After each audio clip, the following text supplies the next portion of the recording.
to the open side. Karim Betcher. Lovely ball here to Samu, who's quick. Pete Samu looking for Karim Betcher. Back to Samu. Oh, that is wonderful. That is wild. That is amazing from the Wallabies. Hi there, and welcome to Pick and Drive Rugby. We are the People's Podcast, providing a platform for rugby lovers to come together and support the game that's played in heaven.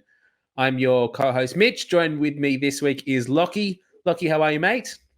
I'm very well. We are people. We are also the People's Podcast. We're very happy to be here.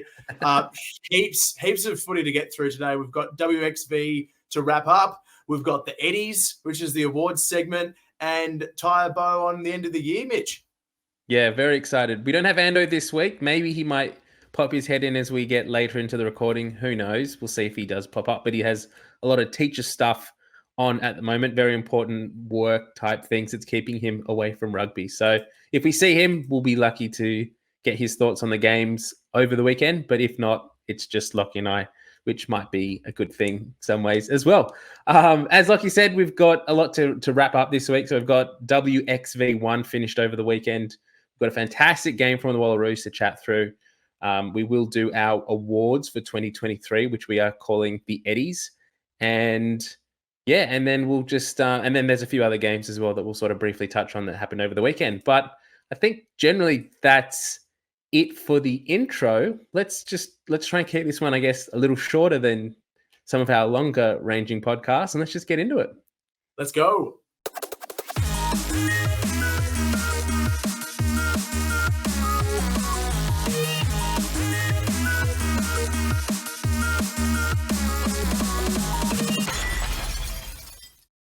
Okay, let's get into the fantastic result that was the Wallaroos' victory over Wales in WXV1. Now, final score in this game was 25-19, and the scoreline, as good as it looks from the outset without knowing anything about the game itself was an absolute cracker. The Wallaroos were down to 13 players at times. They had a red card and a yellow card in the same period, and to come back on top of Wales and to get the victory and to do it in such a fashion was just an outstanding performance by the girls. Lachie, I can tell that you were pumped. It was sort of coming through the keyboard as I was following you on the live stream on rugby.com.au. But how good was this performance? I was a total puddle at the end of this one. I was trying to file the report and update it constantly because it was seesawing all the time, and I was getting way too excited. It was an instant classic. I thought it was a seesawing contest. I've already repeated myself. I'm getting excited thinking about how brilliant that game was, but it just showed so much heart, I thought. You mentioned the red and yellow card. So 8-7 at halftime. It was a bit of a stodgy opening term. And then, bang, Pesipalu gets the red card for a high shot on Jasmine Joyce, the Welsh fullback, within the opening 2 minutes of that second half. And then, bang, Sarah Naigama gets sent to the sin bin 5 minutes later for pulling down a maul over the line. And we've gone from playing all the footy but being slightly ahead to down to 13, penalty try, it's 8-14, and we just look dead in the water. So to come back from there against a really good Welsh side, don't worry about the fact that they had 2 tough outings to start their WXV1. They're a good team. And to drag that back, to still get a bonus point win after all that was incredible. And we'll touch on it now, but some of these players from the Wallaroos, like the Eva Kapanis of the world, even Pesipalu for being sent off, had an amazing campaign. We're seeing genuine star power coming out of the Wallaroos now, Mitch. But talk me through it. What was your reaction from this game? Look, that first half, as exciting as it was, 8-7, as you said, was the scoreline. And it felt like a real old-fashioned test match, that first half. It was seesawing. It was back and forth. There was a lot of contests at breakdowns and both teams really smacking each other. I knew that the Wallaroos had an extra level to go to, that they hadn't played their best footy in that first half. And when they got that, when the red card was given early in the second half, I thought, geez, this is tough. And as you said, then Naigama gives away that yellow, collapsing them all, resulting in a penalty try as well, brings Wales into the lead of the game. I thought, geez, knowing Australian rugby and knowing the way that the men's team would have handled that situation, in that they probably wouldn't have and would have probably crumbled, the Wallaroos turned things around. They put the game back in their favour. They started to play things tight. They kept things into the big piggies in the front. And Eva Karpani just took things into her own hands, went up an extra level, and just basically did it all herself. She was just incredible in this, in particular in the second 40 minutes. And just when you thought she couldn't go any bigger, she scored the hat-trick last week against France, player of the game by a country mile, and then you're down to 13. She picks up from the base of that collapsed maul when we're down to 13 and carries 3 Welshwomen over the line with her. It was just extraordinary. And there was a fantastic tweet that popped out that said, Taniela Tupou is the male Eva Kapani. Yeah. I just thought, look at that star power and the comparisons there, and it's so fitting. She was so good. But yeah, the second half tries that we put on, Kapani's really changed the entire momentum. We were stodgy. We looked down and out with 13 players on the field, even though it was just the 6-point margin at the time. But as soon as Kapani powered over that line, it was this beautiful breath of fresh air. And that was compounded by really good use of the bench from Coach Ray Tregoning. And we'll touch on Tregoning in a little bit because it was his last game. But the decision to bring on Laurie Kramer early and take off Faitala Maleka to add that experience, the decision to inject Cecilia Smith in fairly early as well really calmed down that midfield.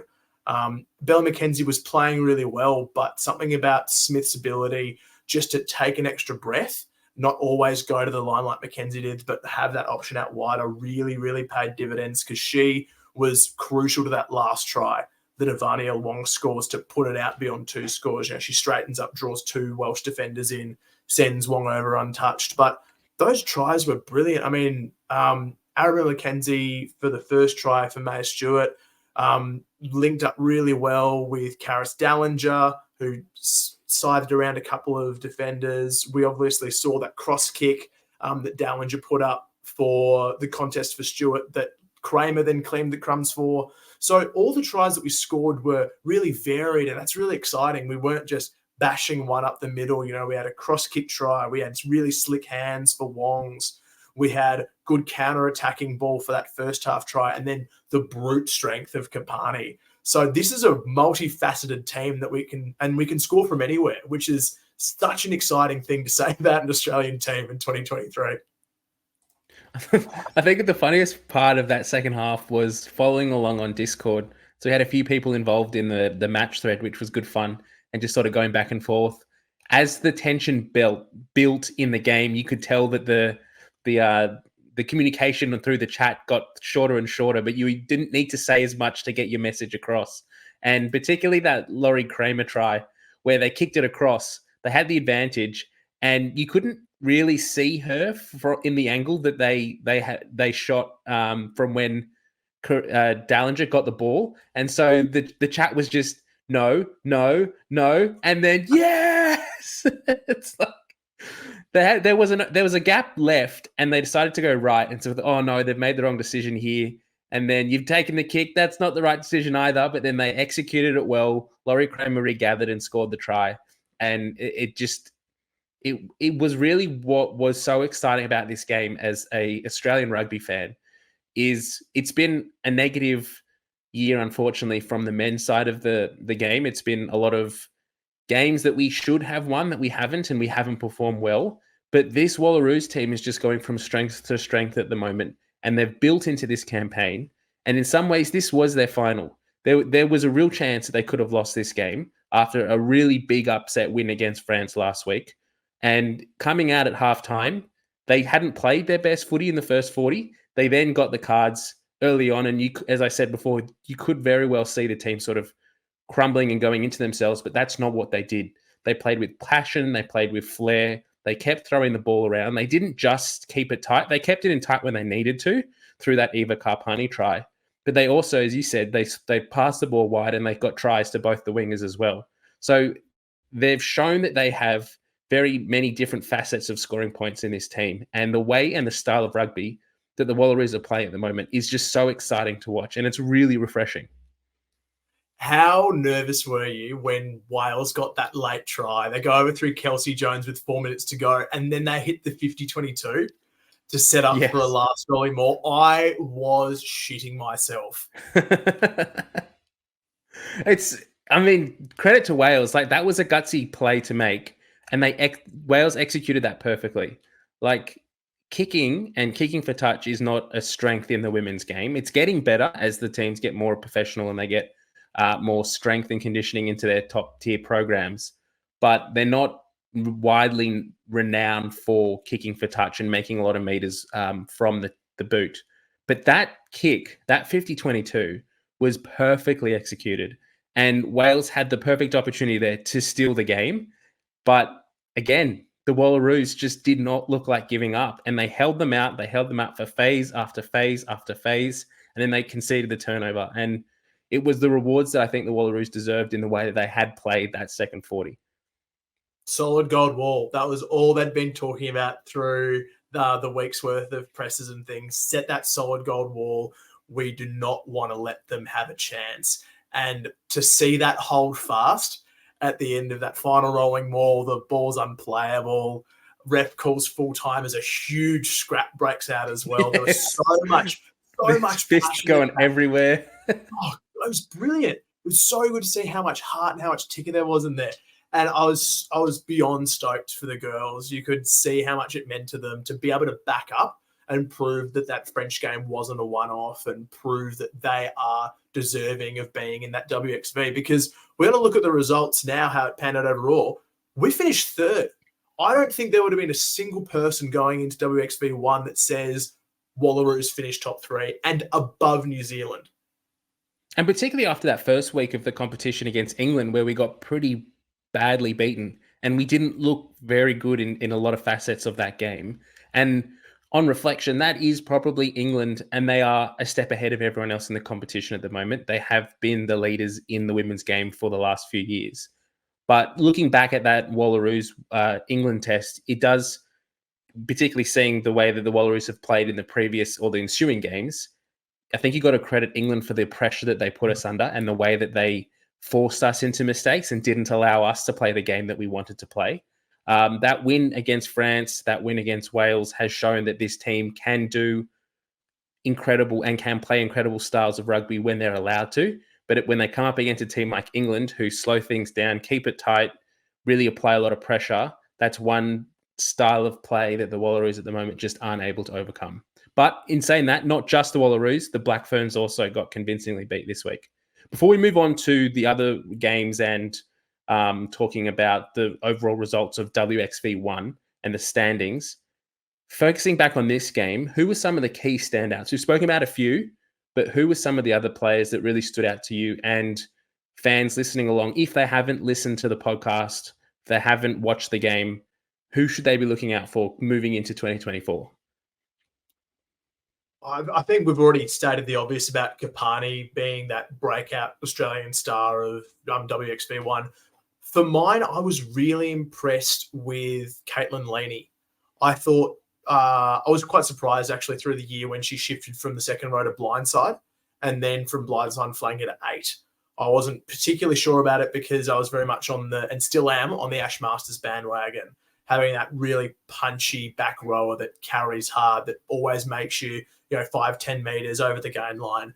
But Lachie, for mine, and this is a very big reach, plays as a Kieran Reid style 8. So it's set piece dominant, really controlled at the back of the scrum, really effective line out option, and a solid carry as well.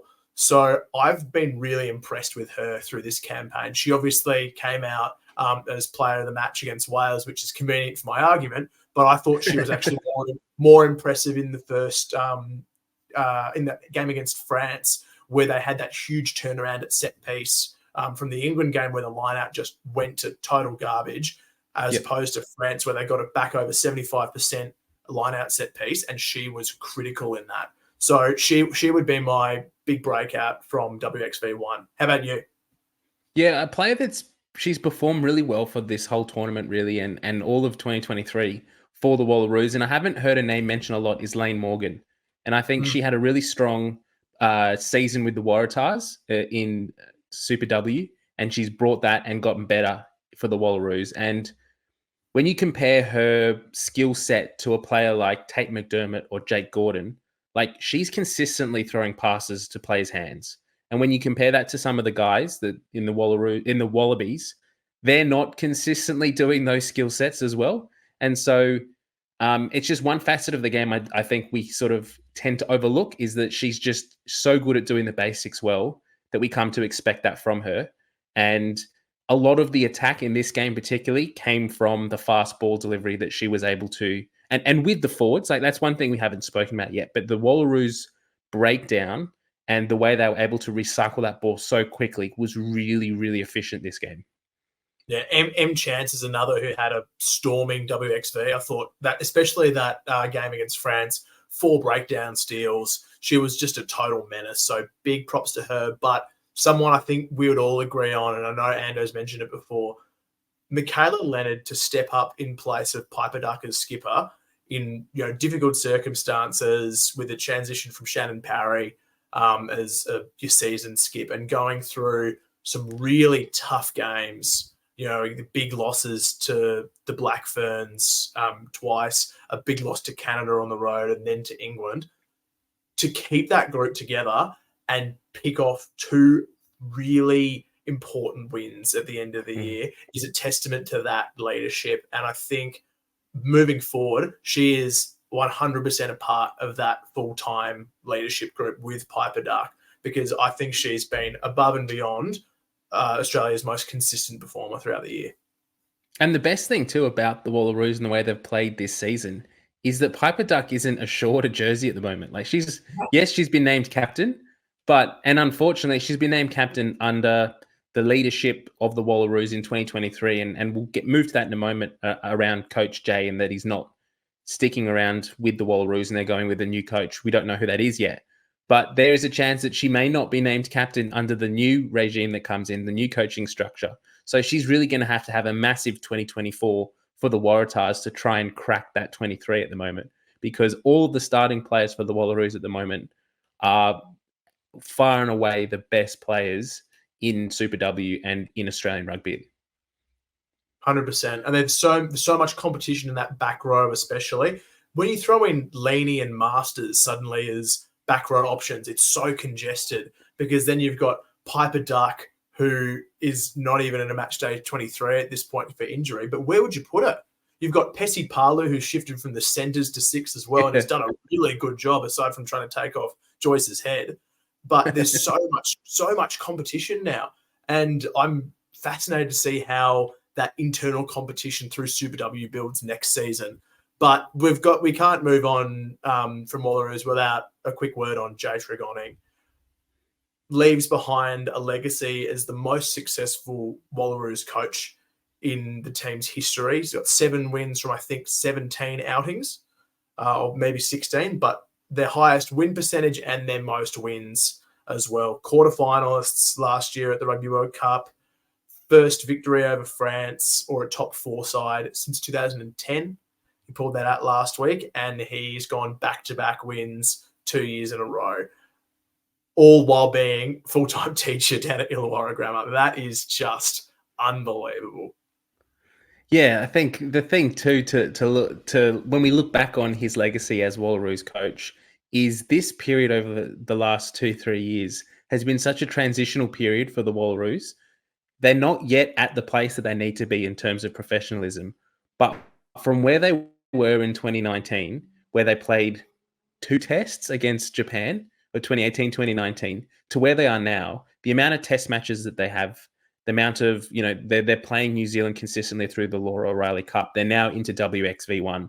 Like, that was such a period of growth for the women's program that in some ways a coach that's come in at the program at the start may not have had the experience or the knowledge to be able to adjust the program, adjust the workload to account for Super W, to account for the increased amount of touring and game time and professionalism that the game has moved to.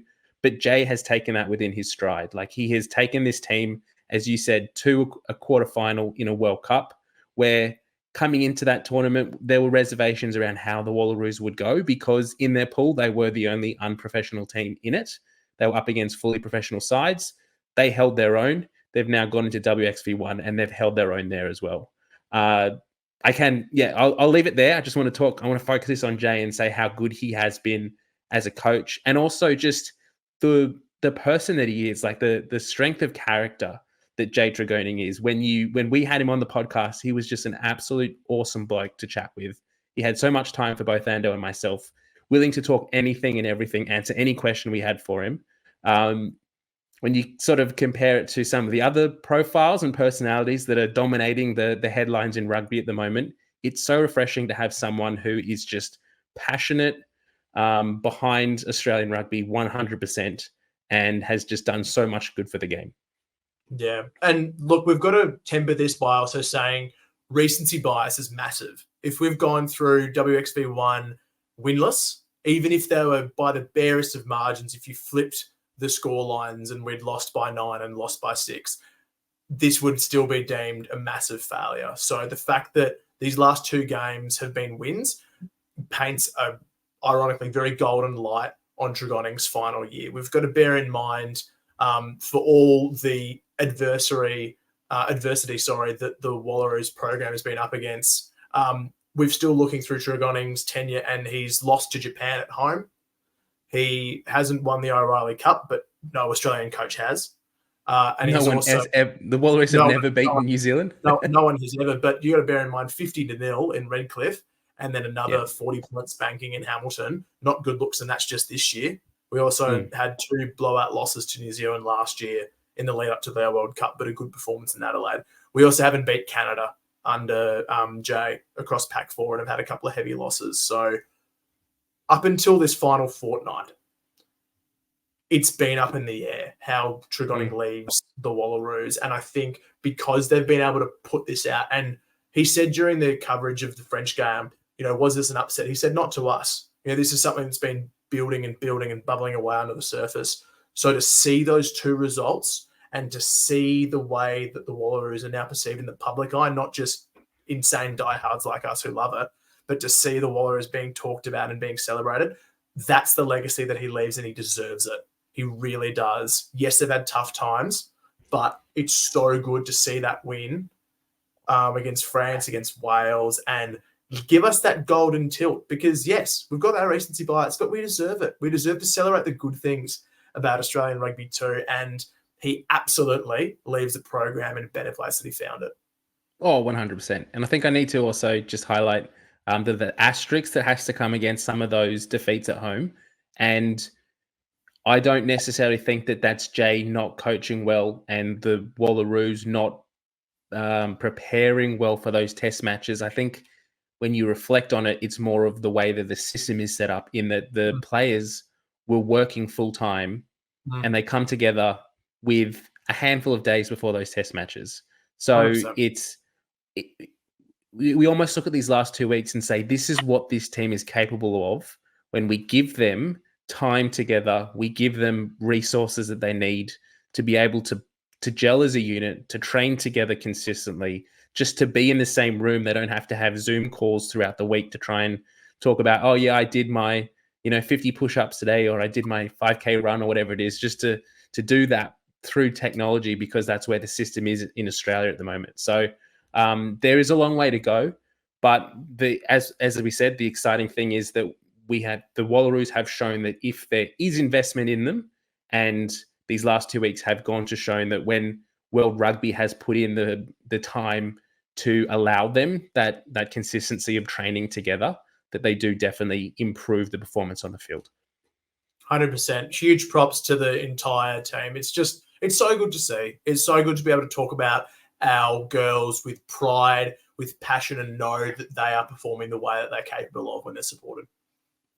And there's one other thing that we haven't touched on yet. And I was going to say this last week, but the internet sort of cut in and out when Endo joined on for the Wallaroos chat.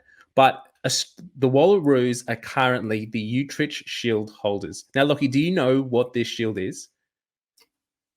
Mitch, tell me what the Utrecht Shield is. So there's 2 shields. There's the Rayburn Shield in the men's game, and this is the female version, the Utrecht Shield. So this traces back every single test match that has been played until the very first test match, going back to the very first game of rugby. I can't remember his name off the top of my head, and I should know that. So I apologize. But there is a great gentleman that's out there. We've had him on the podcast in the past. So if you do want to go back and listen more about it, he's very passionate around this project. But he has gone through and he has basically from the very first test match that was played. Now the naming of the shield come from where those test matches were played. Rayburn Place in, I think, Utrecht Oval or something of that naming. He's gone through and said, okay, so England, the first match, hypothetically say, was England versus Wales. England won that, so they held the shield, and then they lost it against here, and here. And so it's traced all the way through history to today, and we are the current holders. The Wallaroos have never held this trophy before last week. And I was tweeting throughout the game, and it was highlighted to me that no team had ever lost their first defense of the shield. So no team had ever won the shield and then lost it straight away. So at one point it looked like the game was on the line, and I was confident the Wallaroos were going to get the win. So I was tweeting in support of them and said, nah, never a chance. We've got this. We're going to hold it on. But how exciting is it that the Wallaroos now are the holders of the Utrecht Shield? I'm excited because it's just statistically brilliant that someone's put this together. I wish that it was real. I wish it was a physical thing that you could take around and celebrate. There is a physical shield. He has made one. He has made one. And yeah, so in the Six Nations up in the north, he's based in London. And so he has taken it to some of the Six Nations games and shown it to the players and things there. But it's not something that he actually gives out to the teams, unfortunately, at this point. So that's what I want to see it become. I'd love to see the Rayburn and the Utrecht become like a Ranfurly Shield equivalent. Yep. I love the Ranfurly Shield games. I know they're only for home teams, so there's that added spice. You defend when you're at home, you can only challenge when you're traveling. But I just think it's a great concept. And the more niche, stat nerd out things like this that we can go down, it just adds to the history of the game. It adds to the narrative. It's always fun to see stuff like this. It is. It's very cool to see that both the Wallaroos have held it and the Wallabies have held the Rayburn Shield within the last year or so as well, which was exciting. Let's look at the overall standings for WXV1 and where all teams finished up. So, Lachie, do you want to run through that one for us? Can you read that? It's a bit small. I do. I'm gonna zoom, and I got there. Okay, so England are rightful winners, 3 from 3, the only undefeated team throughout the cross-pool format. The cross hemisphere format, sorry. So they ended up 15 points, a bonus point in each game, including their grand final equivalent in round 3 against New Zealand. They came out comprehensive winners there, and we'll touch on that result in just a tick. Canada were second place. They just finished with a slightly better points differential than Australia. So both finished on 2 wins, 1 loss with 10 competition points. So Australia technically silver, if you want to shake it that way, but we're third overall. New Zealand come in behind Australia, as it should be. They're on 6 points with 1 win, 2 losses, and 2 bonus points. France came away in 5th, despite being the team that knocked off the Black Ferns in round 1, and Wales were the only winless side. They did get a bonus point in their final game against Australia, but they ran out the bottom of the WXV1 ladder. There is no change. However, in this first season, promotion relegation doesn't start until next year. I believe that Scotland were the winners of WXV2 and Ireland the winners of WXV3. So those home nations are knocking to try and get their rightful place back in the top tiers to their mind, Mitch. Yeah. So for those that aren't too familiar with this system, is there playoffs for seedings for 2024, sorry, moving forward next year, or does it just stay with now? It just stays with this team in tier 1 and the teams that are currently in tier 2. So there will be promotion relegation between WXV 2 and 3. I believe the winners of 3 are promoted and the bottom place team in 2 is relegated. That's going to be that same process will be fed into WXV 1 later in the piece. I'm not sure whether they have plans to play off the lowest ranked team in WXV 1 against the winners of 2. That might be something that they look at, or maybe, 5th place plays the runner-up, that kind of thing they do in top 14. But it's just exciting to see the promotion relegation. I always think it adds a bit of edge to tournaments. And, if we're in a situation, heaven forbid, if the Wallaroos find themselves near the bottom of a WXV ladder, to see them have host a knockout game or a promotion relegation game against an Ireland, against a Scotland, against a Fijiana would be really exciting, I think. So lots to look forward to with WXV. I think so far it's been a huge success in my mind. And the more we see around streaming, promotion, access to the top tier women's game, I'm all on board.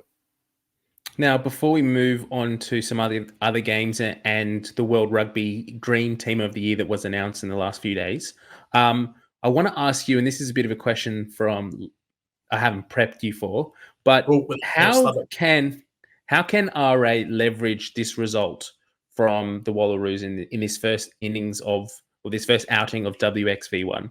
How can they ensure that we can continue to perform well moving into 2024?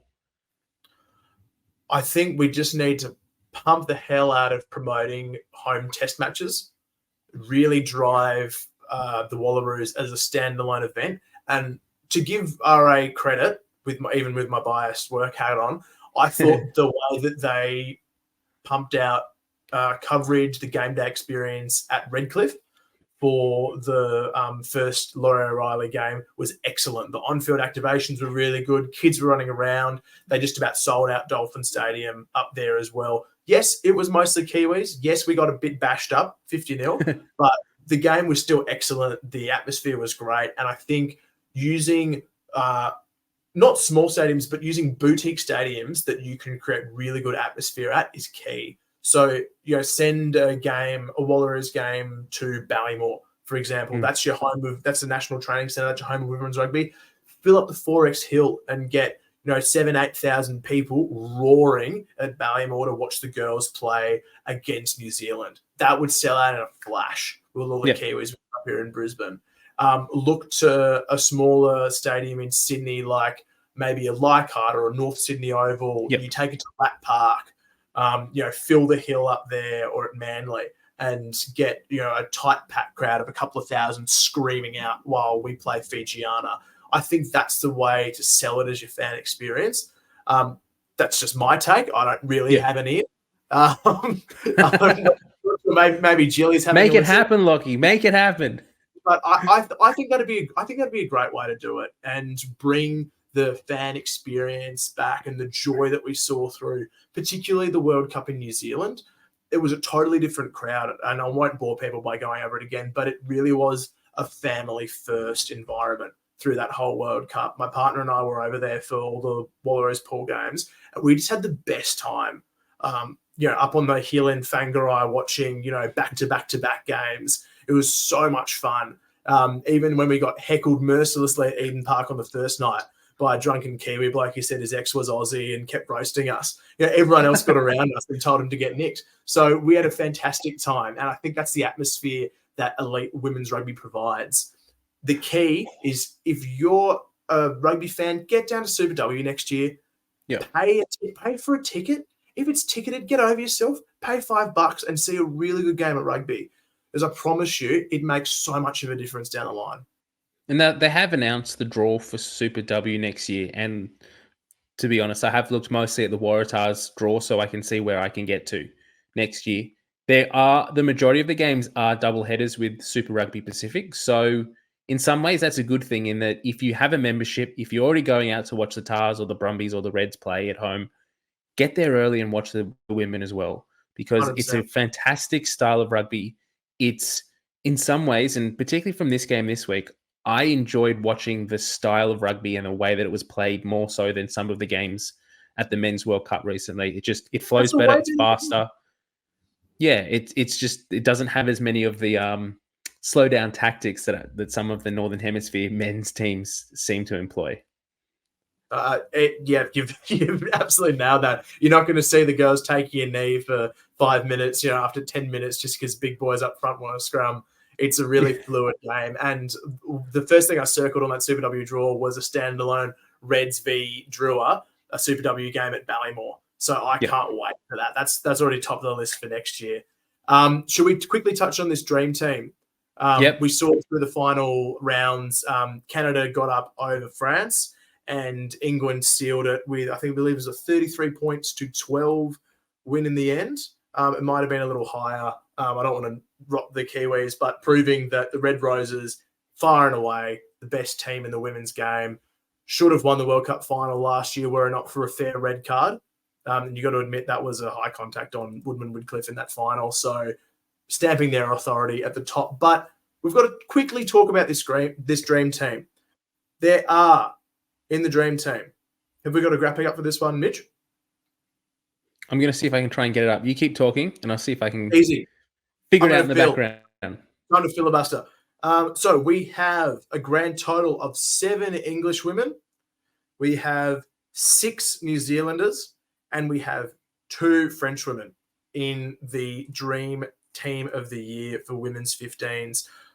Now, makes sense to me that there's a lot of Poms in there. They are far and away the best team. They were undefeated throughout the year, and we'll talk about that a bit later on in our Eddies.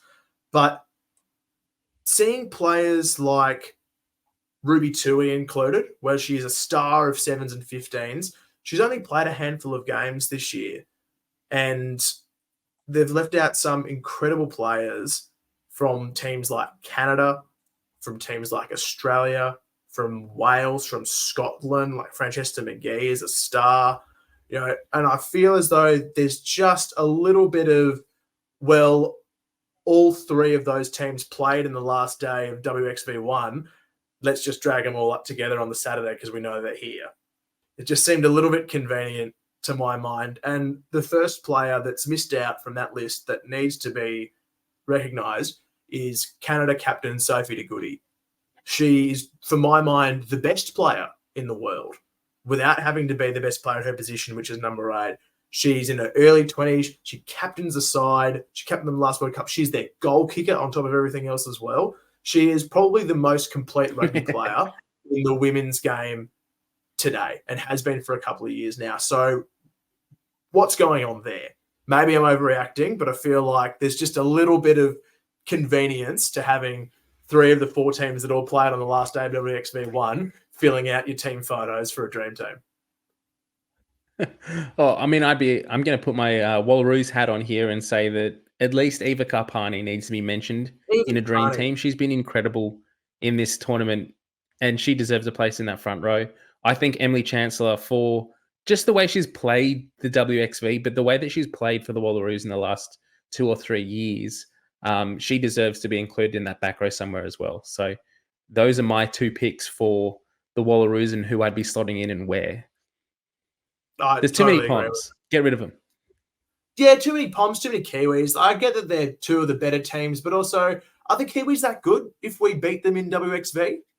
I'm ignoring Laurie O'Reilly. That was ages ago. That's ancient history now. We are clearly the dominant Pacific team and should be respected as such. But there you go. That's my 2 bobs worth on the women's dream team. Congratulations to all, though. We saw Marley Packer take out Player of the Year. Catalin Viacolo take out Breakout 15s Player of the Year. And we'll touch on a few of those other awards in our Eddies later on, Mitch. Fantastic. Well, let's keep moving. So there were some other games of rugby played over the weekend. So the first one, and Lachie, you would have been happy that your beloved Queensland Reds got a win here. They had their, I don't even know what you would sort of classify this game as, like the partnership playoff, I think in some ways is what it is. But between the Queensland Reds played the Wild Knights. Now, the final score was 31-29.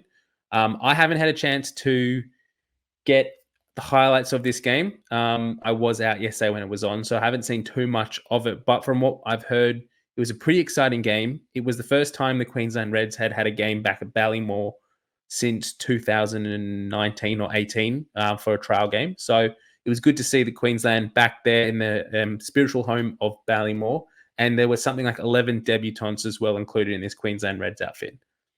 It was a fantastic atmosphere. I managed to watch the replay over the Reds website a little while ago, and cracking tries. 31-29 is a fair indication of a high scoring and an intense game. And it came down to the final play. Saitama Wild Knights had an attacking scrum only a couple of meters out, and the Reds got a tight head and drove them back. I was totally stunned. I thought we were buggered.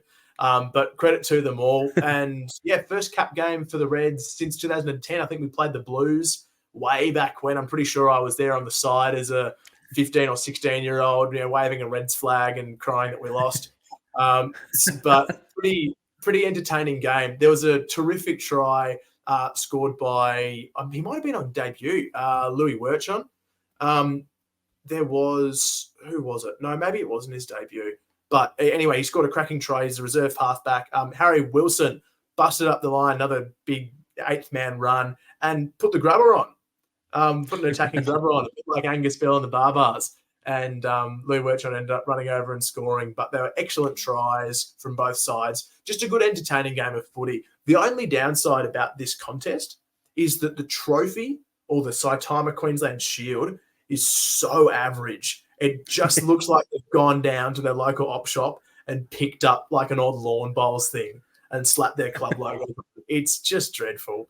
I was hoping that they'd rebrand it and get like a samurai helmet style trophy and fuse it with a koala. I don't know, muck around with it. But it does look like it looks like the Interhouse Carnival trophy at the moment. So maybe that's something to look at. No, it was, and from all reports, it was a great game to be at as well for the fans that were able to attend at Ballymore. I've seen some comments come in from Twitter that it was just fantastic to be back there and a unique experience that's fair different to what Suncorp's providing for the Reds at the moment. So hopefully there's some more games at Ballymore for the Reds in the future. And the same fixture last year was a lot bigger scoreline. I remember, I think it was like 58-32 or something. A lot of tries scored, but there was a fairly big margin in it. So the fact that this game came down to the final play and was only 2 points in it is exciting for everyone involved. Now, the other game that was played over the weekend, or this was played early this morning, Sunday time in Australia, was the Barbarians versus Wales. Now, there's two sort of things we need to talk about in this game. First of all is the game itself and the result. The second is that Eddie Jones was coaching and he picked Michael Hooper and a large chunk of Wallabies players who he didn't include in his World Cup squad. And what is going on there? So starting on the first one, the final score was 49-26 to Wales. From seeing the highlights and the mini, it didn't really feel like a game that the final score didn't quite reflect how close I think this was at times. Wales did score a few tries very late in the game, 2 or 3, that really blew the scoreline out. But yeah, overall, a pretty exciting game for particularly Welsh people who were there to see off a few of their long-standing stalwarts of the last few years. What were your sort of thoughts of this game, Lachie? Well, it's just a celebration of footy, isn't it? It's all about Alan Wynne-Jones. He's played 158 test caps or something for Wales, plus his Lions. I might be a couple of caps out, but he's just a legend, and in the truest sense of the word when it comes to rugby, Welsh rugby, world rugby. It's awesome to see. So this is basically his big do. Wales scored, I thought, 2 really entertaining tries in the first half. The one great pass between the legs. It's a bit of a Carlos Spence style, like a between the legs. Yeah. There was a great attacking box kick in the 22, sort of cheeky, almost out-barbaring the Barbars style from Thomas Williams to Sam Costello, who scored a cracking try. It was just fun, wasn't it? I mean, the Barbars, they maybe could have won it, but also it doesn't matter. Didn't really matter. Barbars. There was a great. Did anyone tell the referee in the TMO that this was a Barbarians game though? Like there was a lot of times where the referee was just like slowing the game down, not allowing quick taps, looking at things too officially through the TMO. Like, yeah, okay, he's like a centimeter off the mark. Just play on. Yeah, no TMO at a Barbars game, but they don't know their market if they're putting TMOs on. But yeah, some great tries like the Angus Bell line break grubber for Simeone Kuravoli was heaps of fun. Even if the Welsh players kind of fell over themselves to get there and Kuravoli got the crumbs. There was a great moment where Izzy Parisi and I think it was Michael Hooper, they linked up beautifully for a line break straight up the guts. It set up Alan Wynne-Jones's try a couple of phases later in the second half, which was the cheer of the night. And then my highlight was seeing Tom Hooper embarrass the hell out of Thomas Williams. Particularly the Welsh halfback tries a goal line dropout on the sly, just like a short 2-meter one, and Tom Hooper robs him blind as he tries to pick up the ball, sort of slaps it down backwards, picks it up and just dives over, which was great because I've never forgiven Thomas Williams for being 10 metres offside and getting that intercept try against us in 2019. So that was fun to see. But did anything stand out particularly from this game for you, Mitch? Well, I think the interesting thing from an Australian point of view was that the players that really put in a big performance and probably sort of stood out from a Barbarians perspective were the Australian contingent. Michael Hooper, Lenny Kitau, Isaiah Parisi, Taniela Tupou, for the minutes that he played, he sort of came off and on a few times. I don't know if I'm missing anyone else.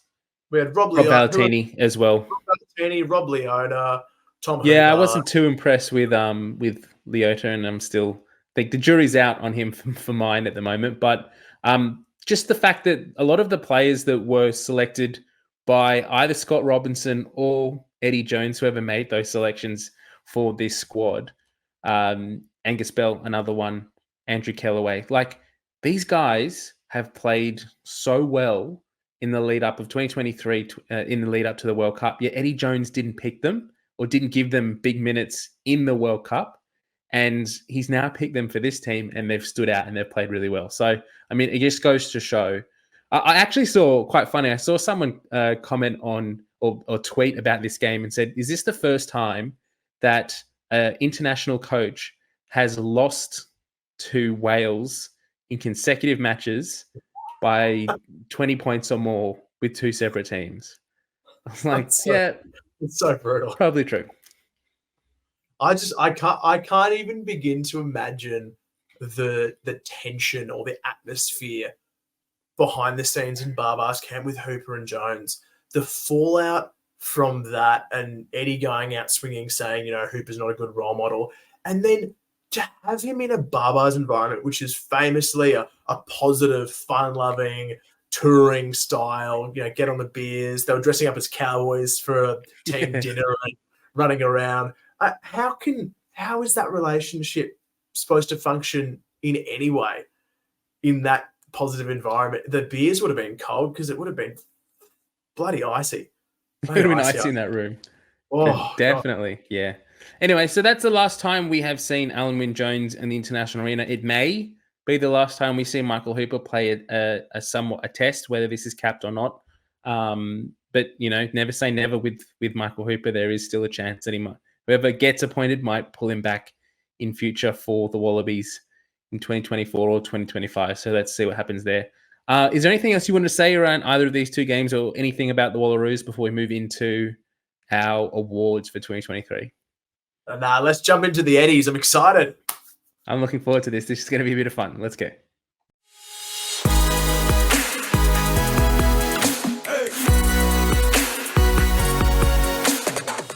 Ladies and gentlemen, welcome to the moment you have been waiting for, the Pick and Drive Awards for 2023, or affectionately known as the Eddies. Now, this is our suggestions for the best. There's 5 categories in the Eddies. We've got Team of the Year, Player of the Year, Best Try, Breakout Player of the Year, and then Coach of the Year. Now, how this is going to work for those playing at home, Lachie, Ando, and myself have all suggested our picks for these awards. So we'll run through those in a moment. And then this week on our socials, you're going to have the opportunity to vote for your favourite suggestion. Now, you're not voting for Lachie, you're voting for his suggestion for Team of the Year. And just keep that in mind because we don't want Lachie winning everything. It's just, he does enough of that. But, so without further ado, let's get into it. So let's kick things off with the Pick and Drive Eddies for Team of the Year. Lachie, who are you suggesting? Oh, the nominees. Okay, so my nomination for Team of the Year are the Black Ferns Sevens. I can already hear the boos. And you're probably right, because why we're getting around the Kiwis, the answer is because they were by far and away the most dominant team across sevens, 15s, club, international, whatever you want to call it. They were superb. They won 6 of the 7 World Series legs. They won 6 in a row. In fact, I'm pretty sure the only game they lost was the gold medal match in the first leg, which they lost 26 points to 19 against Australia. So they went on, beat Australia in 3 finals, beat the US in 3 finals. Totally incredible season. And I believe they are deserving nominees for the team of the year. Mitch, your Very pick. well done. Now, I should say, I forgot to mention this before. This doesn't have to be, this is any facet of rugby for 2023. Sevens, men's, women's, World Cup, Super Rugby. It can be anything across any competition. It's just who we think is that fits that category. So my team of the year are the Red Roses, the England women's team, because they have just been incredible in 2023 and incredible for the last sort of 4 or 5 years. And we're unfortunately that they didn't win the World Cup against New Zealand in 2022, but they probably deserve to have won that from how they've played leading into that competition, through that competition, and after that competition. So for mine, that's my suggestion for team of the year. Who did Ando go with? The absent Ando, our best wishes to him, has nominated the Springboks dual 4-time winning Rugby World Cup champions, obviously defended their 2019 crown in 2023. They are the toast of the town at the moment, running around with Bill full of brandy and Coke, and a pretty well-deserving nominee, I think, Mitch. Yep, that's fair. One thing we will say with Ando not being here, we can change these if we want, Ando. So you've given us your pick, but you'll never know whether this was actually the team that you went for or the suggestion that you put in. You'll have to listen to find out. And looking through his suggestion or his nominations here, he's pretty much aligned mostly with what World Rugby has already gone with. So I'm calling copy paste will job from the outset anyway. But he already tried to copy mine. He's gone too far. We got to put him through turn it in. Jeez, he's a school teacher. You think he'd be better than that. Let's move across into player of the year. I'll go first with my player, and that is sticking to the same theme that Ando did with his team of the year. I'm nominating Sia Khaleesi, winning captain of the Rugby World Cup for 2023, led his nation to back-to-back World Cups. Not many people in the world have ever done that. And just the fact that he has played so many minutes through that World Cup, he played so well. He was such an instrumental leader through that World Cup. But leading into it, he picked up what a lot of people were calling at the time a season-ending injury, but he overcame it. He got himself fit, and he played big minutes in that World Cup. And if there's not a player in the world that it will put their body on the line for anything for their team, it's Sia Khaleesi. Yeah, that's hard to argue with. He's also up there as arguably the sexiest man alive, currently standing and walking the face of the earth. So big props to Sia. However, I will counter that player of the year with a bit of a thieving from your own team of the year. I've gone with Marley Packer, England's Red Roses skipper, the inspirational back rower, a bit like Khaleesi as well. Look, England haven't lost a game since she became captain. How's that for a start? They went unbeaten through Six Nations. They had a 2-0 series win over Canada, and they are undisputed world number 1 after beating New Zealand on home turf and also beating Australia and Canada with a bonus point. Full circle redemption after the World Cup. On top of that, her club team, Saracens, had a 15-3 record in Premier Women's Rugby before they got knocked out in the semis. So across club and country, for a whole season, she lost 4 games. That's crazy. Ridiculous. Like, that's just knowing how to win, right? There's just no reason a player should be that good. It's just incredible. No, she's totally stacked. Plays 6, 7, 8, so good over the ball, scores stacks of tries off the rolling maul and steers that pack around. I think she's a superstar. But Mitch, Ando has a different pick for player of the year. He has, and he's gone with the official World Rugby player of the year in his pick here, and that is Ardie Savea. Also one of the sexiest men alive and fairly good at rugby, you have to admit. Yeah, he has had an incredible 2023. You can't put it past him. That's a good pick. And to be fair, if Ando hadn't picked him, I think one of us would have had to, the way that he's played the game this year, just to have him included. So that's very fair and well. So let's move into the try of the year. So Ando, I'll go with his pick first, and his one was Eva Karpani's try against Wales in their last match in WXV1. Now, for those that can't quite remember that one, that is the one where she burrows over from about 15 meters out, has 3 players hanging off her, and scores a try in the corner. Does it all herself. I think 15 is probably an exaggeration, but it makes it sound even better. It was well, I was going to say 60, but I think for a prop, that's just that little bit too much. That's gilding the little 100-meter try, 100-meter try from the ruck base, Eva Kapani. Only 7 players on the field. That was awesome. I think it's only been what 24, 48 hours, 48-ish hours since that game. So it'd be gaining meters by the minute since then. Yeah. That story's probably been told hundreds of times already. Exponential. It's a good shout too. Mitch, what was your take though? What was your try of the year? I've gone with the Wallabies' first try in 2023, and that was against the Springboks. Cora Betty scores the try. It was like in the first 10 minutes of their first game under Eddie Jones against the Springboks in the Highveld. And it was probably one of the best phases of play that we played all year, unfortunately. It's where we have a line out, it gets thrown off the top, Alan Alatoa comes through, regathers it, he pops it off to Slipper, who then pops it off to Hooper, who passes it through to Cooper, who then passes it through to Wright, who then pops it out wide to Corabetti, who makes the break and scores. Now, not only is it an exciting try, a great try, Sean Maloney calls it home like an absolute champ, like he does on Stan Sport, but it's also, I went with it because it featured in one set of play so many players who would have been influential for the Wallabies in 2023 had they given more game time, all combining together and being a cohesive unit as they can and just playing heads-up rugby, but we just didn't see it again for the rest of 2023. So that's see it for the rest of that game. We didn't see it again. We just didn't see it again. Didn't see it. It was an awesome try, and it's a good shout. I really liked it. We're starting to slip a little bit of Aussie influence after the first 2 rounds of nominations. I've gone a different route though for my best try of the year, and I've given that try to Rodrigo Mata, the Portuguese winger who scored the match-sealing try against Fiji in that epic game.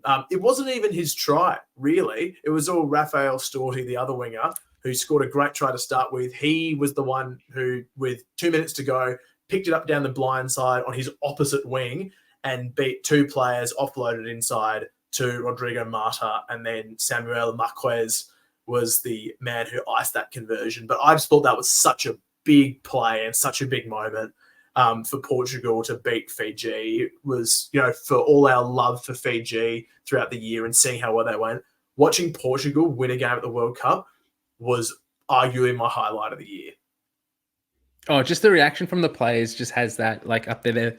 They were genuinely in shock they had won the game. They had so much belief that they could do it leading in, but then when they actually did it and won, you could see the players were sort of looking around in shock, crying, just so good. And that's one of the best facets of rugby. You just love to watch it when you see those sort of results come through. Lachie, why don't you carry on? Who was your breakout player of the year? I do love a bit of carry on. Breakout player for me was Manny Labok.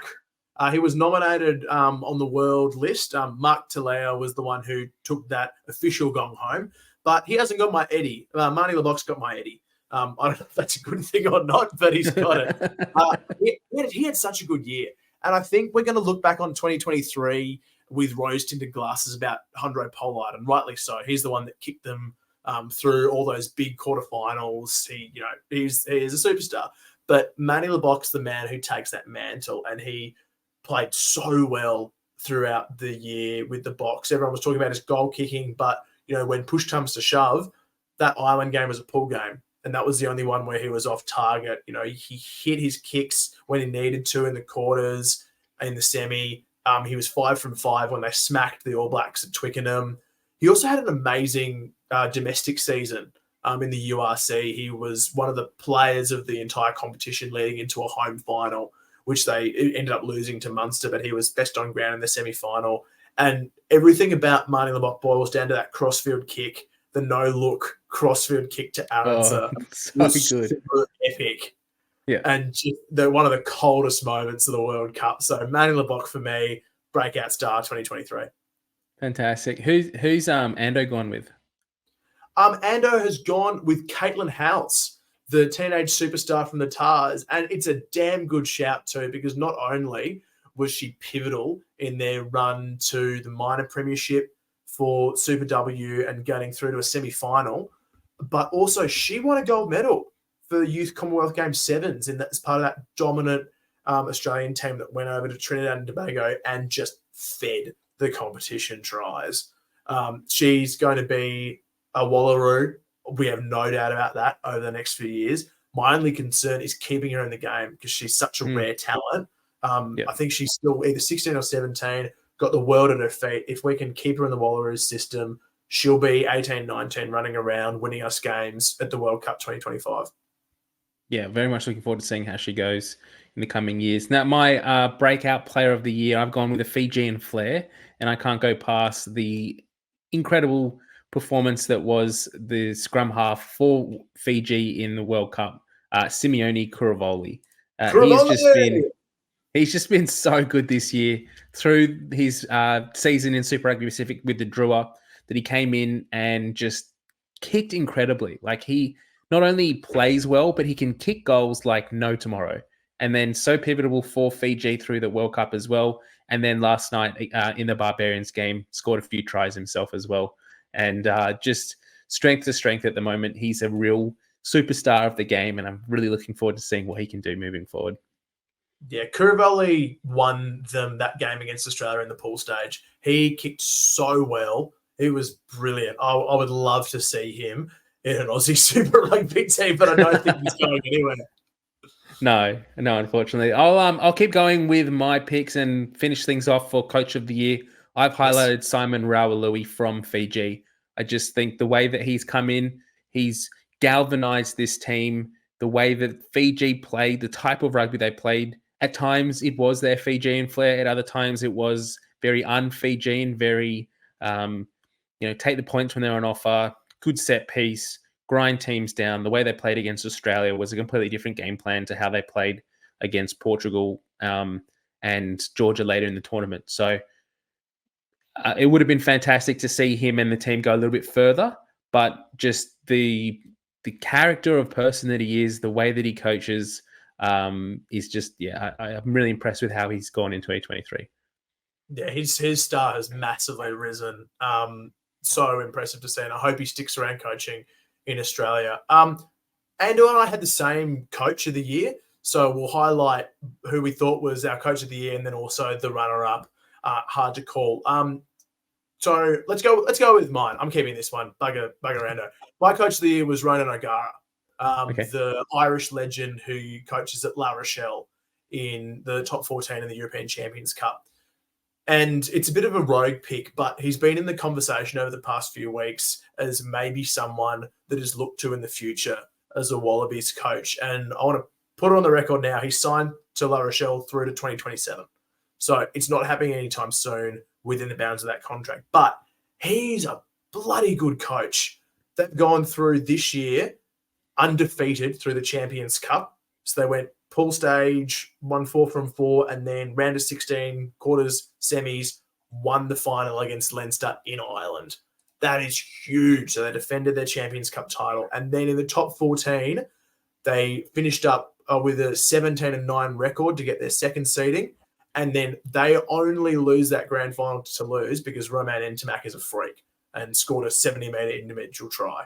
So to back up their European champs title, to go to I believe, a second top 14 final and a third champions final in the world in a row, is epic.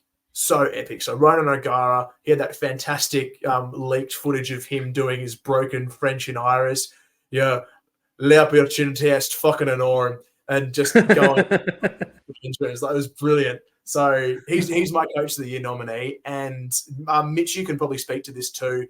The one that Ando and I deemed a second option, who else but Razor Ray, Scott Robertson at Crusaders. That man knows how to win titles. His last stint as a Super Rugby coach with the Crusaders, it's 4 on the bounce for the Crusaders. An incredible dynasty. Or 7. crazy. It just blows my mind that they're that high. Has he coached them for all 7? He's coached them for all 7. I think it's either 7 or 8 Ridiculous. because we're including the Super Rugby Ultimate Rower as well. Didn't the Blues win that though? No, Blues won one of them. They won Super Rugby Trans-Tasman, which and the Crusaders still went unbeaten through that, but just didn't make the playoffs. To make the final. And like started this year too, they're 0-2 after losing to the Chiefs and then losing to the Drua, and everyone's going, "Oh, Crusaders done," and then they just go unbeaten for the rest of the season and beat the Chiefs in Hamilton for the final. No, sorry, they also lost to the Chiefs again. But yeah, they just had such an awesome run. They win grand finals, more grand finals than I've had hot dinners. They're just crazy. They're so good. And just it's exciting to see what he can do for the All Blacks. Hopefully, as an Australian, there is a little bit of a teething process there, and it takes a year or two for him to adjust to this level. There won't be, realistically. There won't be. He'll come in and he already knows the team he's going to pick and he knows the players. But let's hope that Aussie can catch up in that first year and come somewhat close in the Bledisloe. Bledisloe 2024. Yeah, let's do it. But yeah, incredible performance from Razor Ray this year. Just the legacy that he has. He deserves every accolade he can get. And it's about time that he does enter the international arena. And yeah, be interesting to see how he goes there. So those are our suggestions, our nominations for the Eddie Awards of 2023. So if you are listening, do make sure you go and check out our socials. Do vote for your favorite person or your favorite suggestion nomination in each of the categories. And next week, we will go through the results and name the winners for the Eddies in 2023 and everyone in those categories that did win. So thanks everyone for getting to this part of the podcast. We will wrap things up shortly. I just wanted to let you know what we're planning to do next week and sort of probably for the rest of 2023. We've kind of come to the end of the rugby content. All rugby sort of finished now until the sevens kind of start up early January, or late January 2024.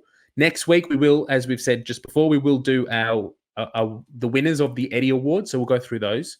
We're thinking we also might do a Q&A episode as well. So keep an eye out on our socials, and we'll put out a post asking for your questions. If there's anything that you want us to talk about from 2023, Super Rugby Pacific, sevens, women's, men's, anything, we're happy to chat all things. We have had a lot of people that have been messaging us on our social platforms over the past few weeks. As you can already tell, the podcasts themselves have been getting longer and longer, and we're trying to not do 4-hour podcasts. So we have acknowledged that we've received those suggestions, those comments, those questions, and we will get to them next week. So thanks everyone for continuing to get involved, continuing to send us your thoughts and questions. We do love hearing from you. But yeah, keep an eye on our socials, or if you've got something else that you missed that social post, just send it through on Facebook, Instagram, Twitter, X, whatever it's called now. And we'd love to hear from you. Yeah, that's about it. Make sure you keep an eye out. Vote in the Eddies. The new Seven series kicks off pretty soon, actually. I think they're off to Dubai and Cape Town for those legs before Christmas. So we'll probably do some social posts around it. I can't imagine we're going to jump on unless there's a double Aussie win or something massive there. So stay tuned. This is the penultimate last one next week. Really looking forward to it. Fantastic. Well, thanks everyone for getting to this point of the podcast. We'll see you next week, and we'll do it all again. Bye.